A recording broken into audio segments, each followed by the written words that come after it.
Rule 1 about how not to reply to scurrilous rumors, threatening to sue over them before they get reported. Quote, this is to provide notice to Shannyn Moore and those who republish the defamation such as Huffington Post, MSNBC, the New York Times, and the Washington Post, that the Palins will not allow them to propagate defamatory material without answering to this in a court of law. Ooh, threats from the half-term ex-governor of Alaska. Shannyn Moore is next. You are watching Countdown on MSNBC. The rambling about a refrigerator magnet and dead fish had not even sunk in before Governor Palin and her lawyers served the media a 4-page warning. Stop investigating allegations or we will sue.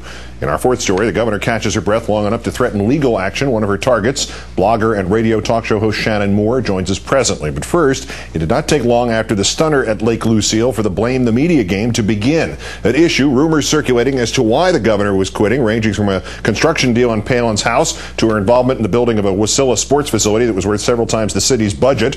In a letter issued to media outlets, Palin attorney Thomas Van Fleen warning of possible legal action if such rumors are discussed. Quote, several unscrupulous people have asserted false and defamatory allegations that the real reasons for Governor Palin's resignation stem from an alleged criminal investigation pertaining to the construction of the Wasilla sports complex. Several websites, most notably liberal Alaska blogger Shannyn Moore, are now claiming that it's fact that Governor Palin resigned because she is, quote, under federal investigation for embezzlement or other criminal wrongdoing. We will be exploring legal options this week to address such defamation. This is to provide notice to Ms. Moore and those who republish the defamation, such as Huffington Post, MSNBC, you spelled it right, and the New York Times and the Washington Post, that the Palins will not allow them to propagate defamatory material without answering to this in a court of law.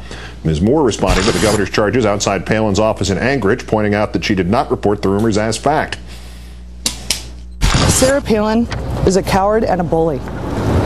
What kind of politician attacks an ordinary American on the 4th of July for speaking her mind?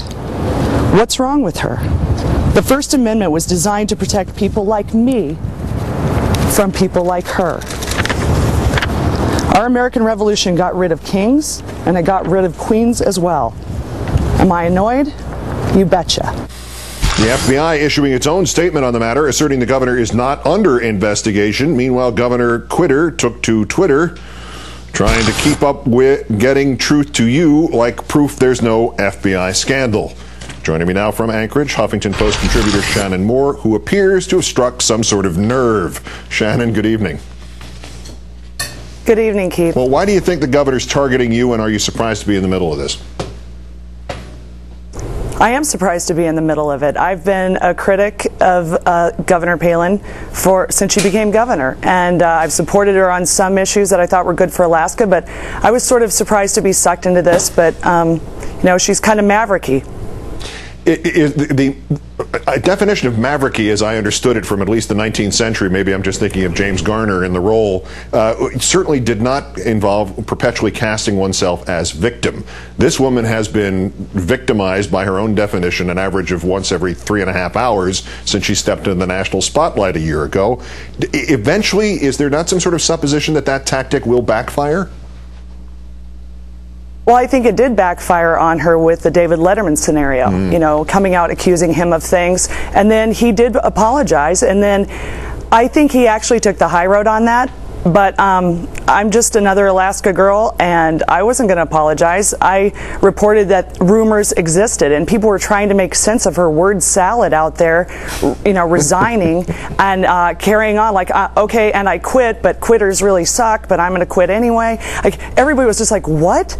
And for months and months, we've had, you know, sort of brewing rumors, and as every state does, and now those rumors started coming up to the surface, people saying, could it be this, could it be this, could it be this, because we couldn't make sense of what she was saying. When she said, I gave my reasons, or I don't have to give reasons, people were making up their own reasons, and not just people who were critics, people that were supporters.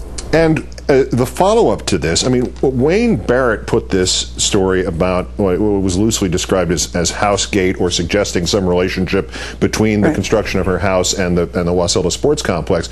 That was in the Village Voice in New York last fall. And if you now Google this subject, you will get thousands of hits, and presumably thousands more than you would have gotten, say, last Thursday or certainly last Saturday when she decided to make such a big deal about this. Is there not another fundamental flaw in this equation here? Does the governor and her representation not appreciate that the more of a big deal you make about this, the more threats you throw out there, the more people are going to want to find out what the threat is about? Haven't they just tactically gone about this exactly backwards? Right, like don't think about an elephant. Yeah. It's the same sort of scenario with that. And yeah, that story came out actually, I think, October 9th or so of last year. It wasn't a story I ever covered. It was certainly a story that I heard rumor of, but on my way driving to the studio, I was listening to the radio, and it was the 25 top rumors of why Sarah Palin resigned, and I think the number one was that she's going to do Michael Jackson's comeback tour now. I mean, there are so many rumors that well, I'm sorry, but you know, my point is that people are talking about all these different rumors, trying to explain it, and now it's become a joke to a lot of Alaskans. I'm sure to the Palins it isn't a joke. I'm sure this is a hard time for them, and whatever she's going to do after this, I wish her well, but I'm glad that she's not going to be making decisions for my state any longer. You know, it's just, I mean, any governor under any circumstances who lasts less than 3 years in first term, I mean, right. You know, you presume it has to be Spitzerian at its level of importance to require somebody to quit the office. You can't hang in there for the last 16 months? Well, I mean, she aborted her term basically, and I know that it's been very difficult for her. I know that the press has been hard, and I think that she's brought on a huge amount of it herself.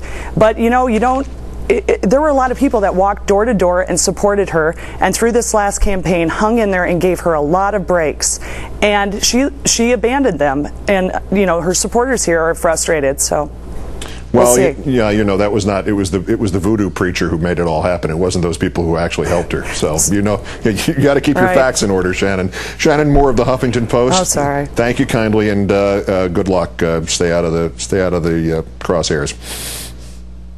All right. Thanks, Keith. And of course there is